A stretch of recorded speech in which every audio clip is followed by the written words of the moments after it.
요한복음 19장 28절에서 30절, 신약성경 182쪽입니다.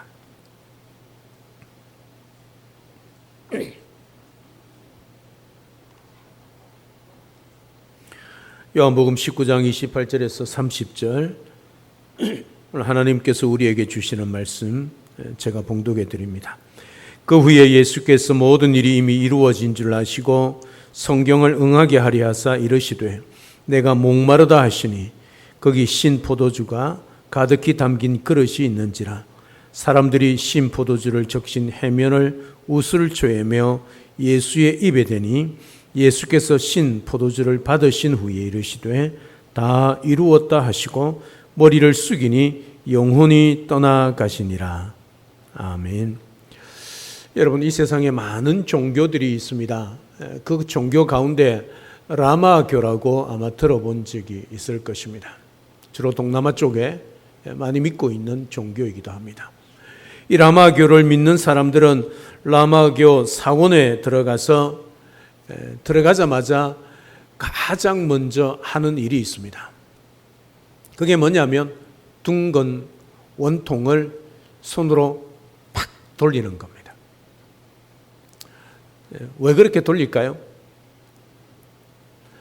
라마교 교인들이, 신자들이 라마교 사원에 가면 반드시 들어갈 때 하는 행위입니다. 원통을 손으로 팍 돌립니다. 왜 그렇게 돌릴까요? 돌리는 그 원통을 마니퇴라 그렇게 부릅니다. 이 원통 안에는 라마교 경전이 들어 있습니다. 그러니 들어올 때 한 번 이렇게 손으로 탁 돌리면 일독했다는 것이죠. 여러분, 얼마만큼 그들의 경전을 읽지 않으면 그런 행위를 통해서 경전을 읽었다 스스로 위안을 받을까? 그러니까 가짜 종교죠. 적어도 라마교를 믿는다면 그들이 경전을 펴서 그 안에 있는 그들이 소위 말하는 행위에 대하여 어떤 말이 있는지 읽고 또 그렇게 믿고 살아가야 하지 않겠습니까? 그런데 라마교의 교인들은 그리하지 않습니다. 편법을 써서 누구든지 와서 한번 원통을 돌리면 한번 경전을 읽었다 그렇게 여겨 준다는 사실이죠. 그러니까 얼마나 엉터리인가를 알 수 있습니다. 그런데 기독교를 가리켜서 우리는 말씀의 종교, 계시의 종교다 그렇게 말씀을 합니다. 계시에도 일반 계시가 있고 특별 계시가 있습니다. 일반 계시는 자연 계시, 우리 눈에 보이는 자연을 통해서 하나님이 살아계심을 우리에게 보여주시는 것이요. 특별 계시는 다른 것 아닙니다. 물론 구약시대는 특별 계시가 하나님의 현현, 하나님의 나타나심이죠. 그리고 하나님의 말씀, 하나님께서 부르시죠. 아브라함아, 모세야 그렇게 부르시죠. 그리고 꿈이나 또는 환상을 통해서 우리 하나님의 말씀이 전해졌습니다. 그러나 신약시대 이후로는 특별 계시는 오직 성경밖에 없습니다. 그래서 기독교를 말씀의 종교라 그렇게 말합니다.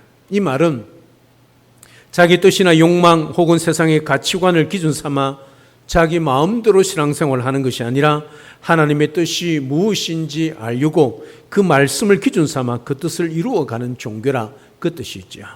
그러므로 말씀을 알지 못하고서는 마치 마니토에 돌리듯 신앙생활을 해서는 결코 참된 그리스도인이 될 수 없다는 것이죠. 그래서 우리는 하나님의 말씀을 읽고 듣고 그리고 받습니다. 오늘도 하나님의 말씀인 성경을 열심히 읽고 그 하나님의 말씀을 잘 들으며 사는 그런 하나님 말씀 중심의 삶을 살아가는 지혜롭고 또 하나님 앞에 합당한 우리 모든 성도의 삶이 될 수 있기를 우리 주님의 이름으로 축복합니다. 오늘 본문은 예수님께서 마지막 십자가에서 운명하시는 죽으시는 장면이 기록되어 있는 말씀입니다. 십자가에 못 박힌 예수님께서 운명하시기 전에 십자가 위에서 한 마지막 말씀은 다 이루었다 뜻입니다. 그렇다면 무엇을 다 이루었다 이렇게 말했겠습니까? 예수님이 십자가에서 마지막에 죽으십니다. 다 이루었다. 무엇을 다 이루었겠습니까?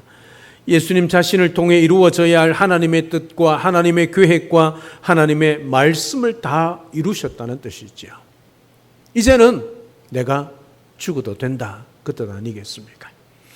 이것을 통해 우리가 분명히 알 수 있는 것은 예수님은 자기 자신을 통해 이루어져야 할 하나님의 말씀을 분명히 알고 또 그 말씀을 이루는 삶을 사셨다는 것을 알 수 있습니다.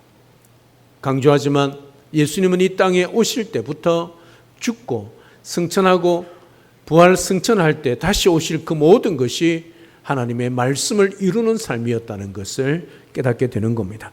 오늘 본문에 보면 십자가에 못 박히신 예수님께서 내가 목마르다고 신음합니다.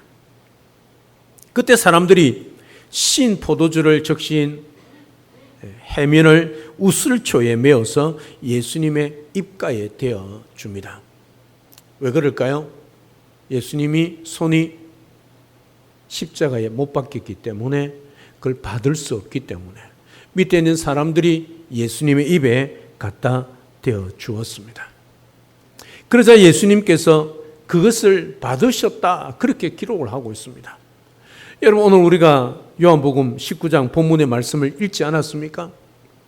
그냥 전혀 이상한 감 느끼지 못하고 읽으셨죠.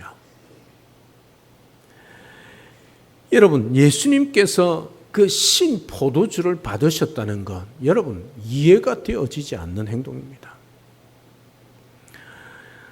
같은 사건을 기록해 놓고 있는 마태복음 27장 34절에 보면 예수님께서는 십자가에 못 박히기 직전에 군병들이 마취제 효과가 있는 쓸개탄 포도주를 예수님께 드립니다. 여러분 그걸 마시면요 통증이 사라집니다. 왜? 마취제이기 때문에. 여러분 예수님이 십자가에 못 박히시 직전에 얼마나 힘들고 어렵습니까? 밤새도록 고문당하지 않았습니까? 채찍에 맞았습니다. 그냥 채찍이 아니라고 그랬습니다. 그 채찍 끝에 쇳덩어리, 생선 조각 같은 그런 날카로운 것들이 붙어 있습니다. 채찍을 한번 등에 치면 어떻게 해요? 그 날카로운 것들이 몸에 박히는 거지요. 등에 박힙니다. 그러면 로마 군병들이 어떻게 합니까? 채찍을 다시 거두지 않습니까? 그러면 어떻게 해요? 거기에 찍혔던 살이 터지는 겁니다. 여러분 여기서 살이 터지면 어떻게 돼요? 피가 솟아나는 거죠. 밤새도록 그렇게 고문당하셨습니다. 여러분 얼마나 통증이 심하겠습니까? 그럴 때에 그 쓸개탄 포도주를 마시면 마취 효과가 있어서 아프지 않고 십자가에서 죽을 수 있습니다. 그런데 주님은 그리하지 않으시지요. 거절합니다. 왜 그럴까요? 고난당하시는 주님께서 마취제를 먹고 십자가에 못 박힌다면 고난의 참 의미를 잃어버리기 때문에 그래서 고스란히 그 모든 것을 다 당하신 것이요. 그런데 정작 필요할 때 필요한 포도주마저 거절하신 주님께서 마지막 숨 거두기 전에 새삼스럽게 포도주를 드실 까닭이 없습니다. 여러분 더욱이 이 신포도주는 식초와 같은 겁니다. 그러니까 이걸 마시면 어떻게 해요? 더 갈증이 나게 되어 있습니다. 여러분 지금 예수님이 십자가에 못 박히지 않았습니까? 옆구리에 창이 찔리지 않습니까? 그래서 물과 피를 다 쏟았습니다. 그야말로 입에 뭐요? 물기가 하나도 없습니다. 입이 쫙쫙 마르는 거지요. 그 상황에서 신포도주를 마신다. 여러분 독을 마시는 것 같습니다. 마치 정말 갈증이 나는데 바닷가에 바닷물을 마시는 것과 같다는 것이죠. 그런데 왜 주님이 그리 하셨을까 하는 거예요. 그 마지막 순간에 그것을 왜 받기 위하여 내가 목마르다 그렇게 말을 하셨겠냐는 말입니다. 그 말 말씀 안 하고 이 포도주 안 먹고 죽을 수 있음에도 불구하고 왜 그렇게 했을까 하는 것입니다. 여러분 이해가 안 되지요. 이걸 입에 적시면 더 목이 말라지고 더 갈증이 심함에도 불구하고 우리 주님이 신 포도주, 식초와 같은 것을 왜 마시느냐 하는 것이지요. 예수님께서 바보가 아니시라면 왜 그처럼 어리석게 보이는 행동을 하셨을까 하는 것입니다. 좀 이상하게 여겨지는 것입니다. 왜 그렇게 했을까? 오늘 본문 28절에 답이 있습니다. 28절에 보면 성경을 응하게 하려 하시기 위함이었다고 기록하고 있습니다. 다시 말해서 하나님의 말씀을 이루기 위해 그렇게 하셨다는 말씀이죠. 이미 시편에 그 하나님의 말씀이 그렇게 기록되어 있는 그것을 우리 주님이 기억하시고 마지막 죽는 그 순간에 이 말씀을 하고 그 포도주를 받고 죽으셨다는 사실이죠. 하나님께서는 예수님이 십자가 위에서 당하실 최후의 모습을 시편 69편 21절을 통하여 이렇게 예언하셨습니다. 그들이 쓸개를 나의 음식물로 주며 목마를 때에는 초를 마시게 하였사오니. 이 말씀을 떠올리고 이 말씀을 마지막 순간에 이루기 위하여 주님이 내가 목마르다 그렇게 말씀하시는 거지요. 밤새도록 고문당합니다. 피가 철철 흐릅니다. 그리고 아침 9시에 십자가에 못 박히셨습니다. 그리고 오후 3시에 운명하시지요. 십자가에 달려있는 그 주님을 향하여 로마 군兵들이 창을 옆구리에 찌릅니다. 물과 피를 다 쏟으십니다. 여러분, 우리에게 피가 조금 많이 흐르면 어떤 현상이 일어나지요? 빈혈 현상, 어지럼증이 있지 않습니까? 정신을 못 차리고 팍 쓰러지지 않습니까? 우리 주님이 그거보다 더 심한 상황에 있었습니다. 그야말로 몸에 있는 물, 몸에 있는 피 아무것도 없습니다. 그런 순간에 우리 주님이 하나님의 말씀을 떠오르시는 거죠. 그러니까 우리 주님은 얼마나 철저하게 하나님 중심, 말씀 중심으로 사셨는가를 오늘 본문을 통해서 우리에게 보여주고 있습니다. 십자가 위에서 생명의 심지가 꺼져가는 그 최후의 순간에도 우리 주님은 그 말씀을 기억하셨다는 거지요. 그래서 그 말씀을 이루기 위하여 타는 목마름의 그 갈증에도 불구하고 식초와 같은 신 포도주를 삼키신 겁니다. 사랑 여러분, 우리 주님이 그리하셨습니다. 그렇다면 주님을 믿는 우리 그리스도인의 삶은 어떠해야 하겠습니까? 당연히 하나님의 말씀, 성경 말씀을 잘 알고 듣고 읽고 배우고 삶으로 이루어가는 그 모습이 지극히 당연한 모습 아니겠습니까? 우리는 편안하게 예수를 믿고 있습니다. 예수님처럼 그 십자가의 마지막 순간 같은 그런 상황이 우리 속에 거의 없습니다. 그 십자가의 마지막 순간, 최후의 순간, 정신을 차리지 못하고 꼴딱꼴딱 숨이 넘어가는 그 순간에도 우리 주님은 하나님의 말씀을 떠올리고 말씀대로 말씀을 이루는 삶을 사셨다는 거지요. 하물며 우리들은 어떻게 살아가야 할 것인가를 말씀하고 있는 것입니다. 주님의 제자로 주님을 따라가는 그리스도인은 우리에게 어떤 모습으로 말씀을 대하고 있는지, 말씀을 이루는 삶을 살아가고 있는지 우리는 우리 자신들을 돌아보아야 합니다. 신앙생활의 가장 중요한 것이 참된 신자의 표시가 바로 하나님의 말씀대로 사는 것 아니겠습니까? 우리 주님이 그렇게 사셨습니다. 마지막 십자가에 죽으시고 그걸 떠올리시고 그 말씀을 하시고 신포도주를 먹으신 후에 다 이루었다. 그리고 죽으십니다. 이게 우리 주님의 삶이라면 우리 또한 우리의 생의 마지막 순간에도 숨이 꼴떡꼴떡 넘어가는 그 순간에도 우리는 말씀대로 살아야 한다는 것을 오늘 우리가 깨닫게 되어집니다. 주님처럼 다 이루었다고 말할 수 있는 자들 이 세상에 누가 있겠습니까? 그럼에도 불구하고 오늘 우리의 삶 가운데 하나님의 말씀대로 살려고 발버둥 치고 그 말씀도 붙들고 정말 애쓰고 노력하고 때로는 실패하여 넘어진다 할지라도 언제나 우리의 중심은 말씀이어야 한다는 것을 오늘 깨닫게 되어집니다. 나의 욕망이나 나의 뜻이 아니라 하나님의 말씀을 우리가 우리의 삶 가운데 이루어내어야 합니다. 그러기 위해서는 이제부터 우리의 기준을 바로 정하는 삶을 살아가야 합니다. 기준, 우리 아닙니다. 나 중심으로, 우리 중심으로 이랬다 저랬다 해서는 아니 되는 겁니다. 우리의 중심은 오직 예수님 말씀입니다.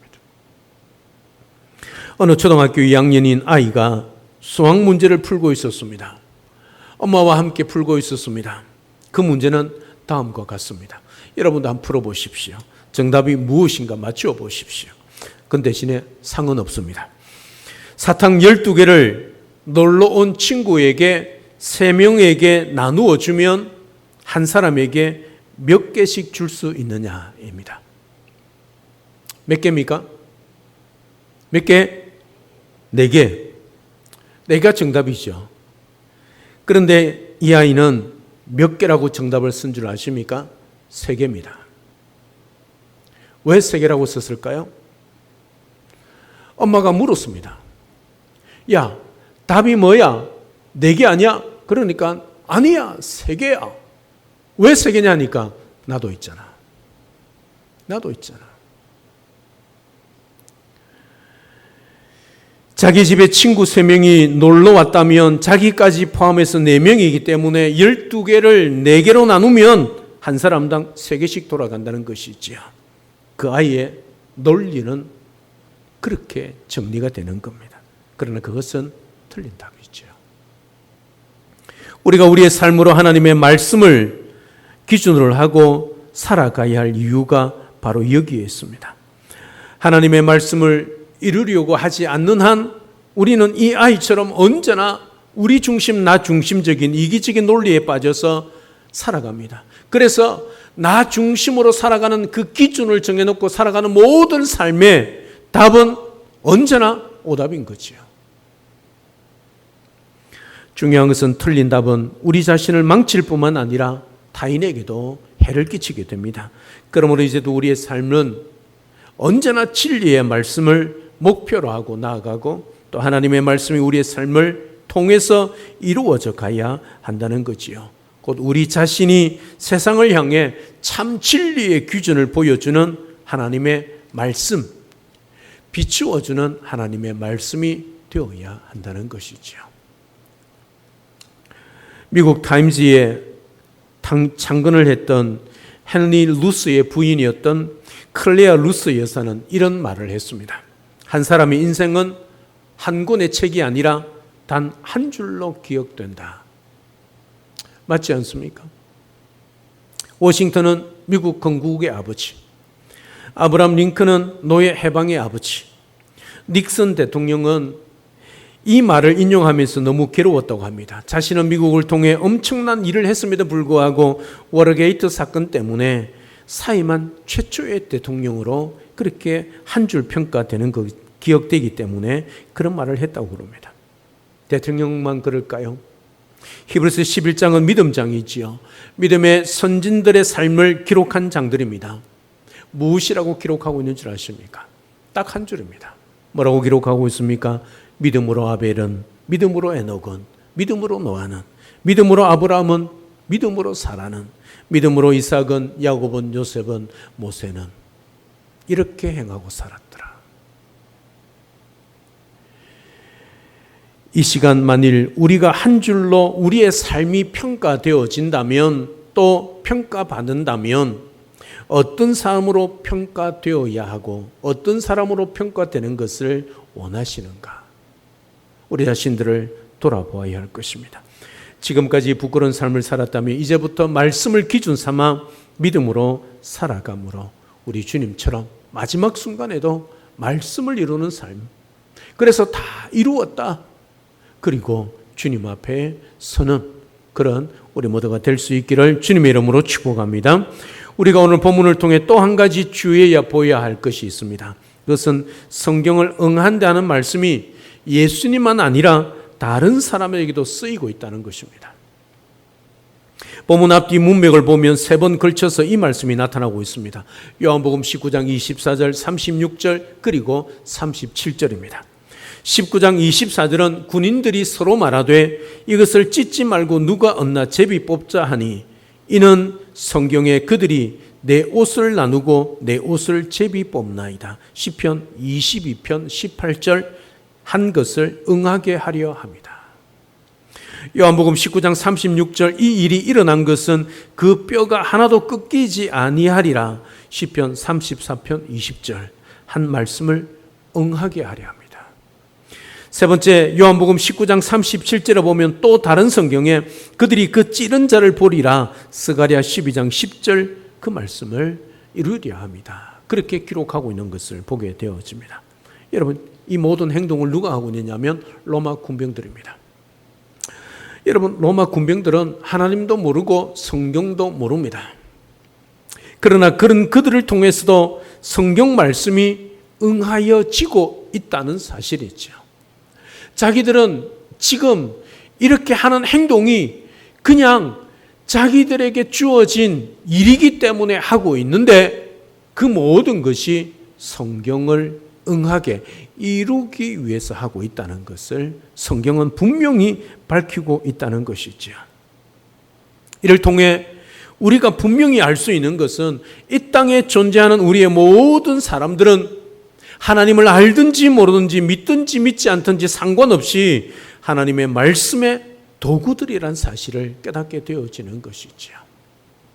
여러분, 우리가 하나님의 말씀을 믿고 살아가고 있지 않습니까? 그런데 내가 이 하나님의 말씀을 믿고 살아가는 이 삶이 정말 하나님이 원하는 삶인지 우리 잘 모르지 않습니까? 그럼에도 불구하고 말씀 중심으로 살아가면 그 모든 것이 하나님의 뜻을 이루는 삶이 된다는 것을 우리에게 강조하고 있는 것이지요.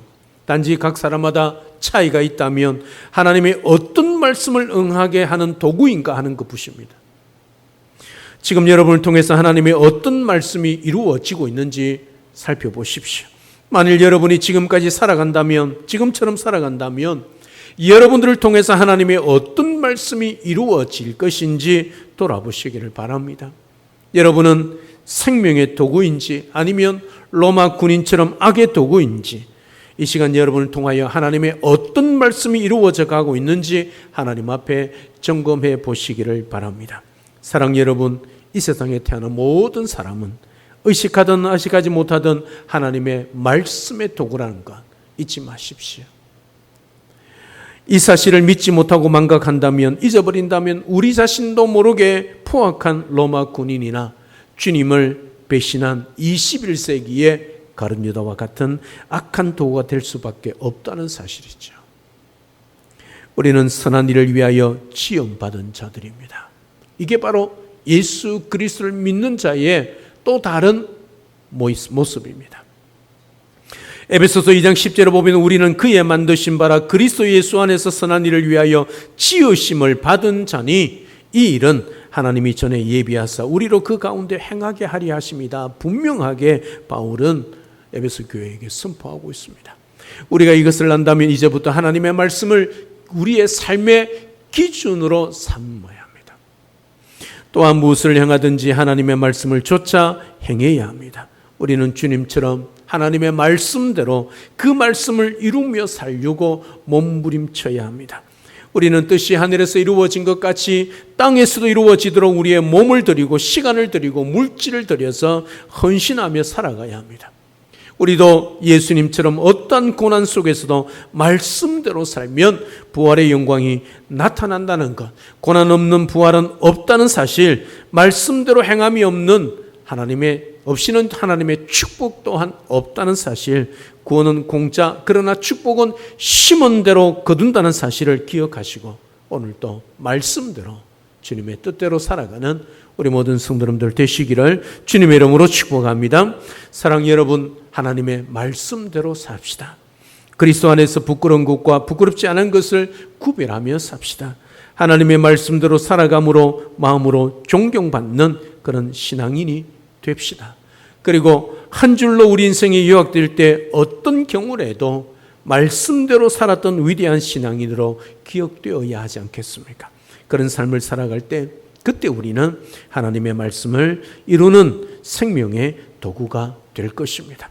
그와 같은 우리의 삶만이 이 세상의 어둠을 물리치는 진리의 등불이 될 수 있을 것입니다. 오늘 하루도 오늘 십자가의 마지막 죽으시는 그 순간에도 하나님의 말씀을 기억하고 그 말씀대로 내가 목마르다 그러시면서 신포도주를 드시고 다 이루었다 그렇게 말씀하시고 우리 주님이 마지막 숨을 거두셨던 것처럼 마지막 순간에도 하나님의 말씀, 하나님의 뜻을 이루는 삶을 사셨던 것처럼 우리의 남은 생애 동안에도 우리 주님처럼 하나님 말씀대로 하나님 말씀 따라 말씀을 이루는 그런 복된 삶을 살아내는, 그래서 우리 주님처럼 이 세상 속에서 작은 예수의 삶을 살아내는 우리 모든 성도님들 다 되시기를 우리 주 예수 그리스도 이름으로 축복합니다.